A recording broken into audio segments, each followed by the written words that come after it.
The day the Mama number 3 mine fought back, or the day in the life of a miner in South Sebastian County, Arkansas. No day, even the day of a disaster, was ever any different than any other day. The men woke up, they went to work or they didn't, if the mine was running or not, and every day they all prayed they made it back home from the mine. While not wanting to defend the mines themselves, what I found out from my interview was that the mines actually went to great lengths to try to be as safe as possible. Dead miners can't mine coal. Another interesting fact I found out was that the mines of South Sebastian County, Arkansas, had a very specific kind of coal called bituminous coal, which has a very low volatility to it. But what that really means is that it was a very clean burning coal. And the railroads were under a lot of pressure to, even back then, regulate their emissions. So the coal from Arkansas was in high demand. And a lot of the people that owned the mines worked directly for the railroads.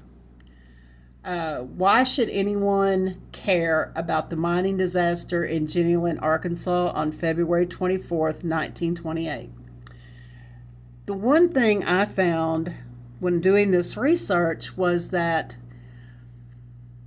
this story was carried from coast to coast, from Maine to California, Washington, Oregon, and what I discovered when I looked at the different backgrounds of the different miners was that there was a huge diversity among these guys. There were Russians, there were Germans, there were Italians, of course there were Scotch, Irish, but it was just a huge amount of different people from different areas of the country. And there was a strong camaraderie between these guys and even their families that didn't live in the area. So when looking into the disaster at the Mama number 3 mine in Jenny Lind, Arkansas, I asked if any of the old mines still existed, and the answer I got was that no, they didn't. Of course, to clarify on that, technically they do. It's just that if you go to any of the locations where they once were, what you're going to see is pastures and chicken houses and the mines still exist. It's just that they're buried. They're not there anymore to be seen. And you know, maybe the answer maybe this was the answer I was looking for when I chose this project. What is something I could do to help people remember the sacrifice these men and their families made for the progress of this country? And my answer came by way of looking for a group or an organization that can help put up plaques commemorating these miners that died in Arkansas.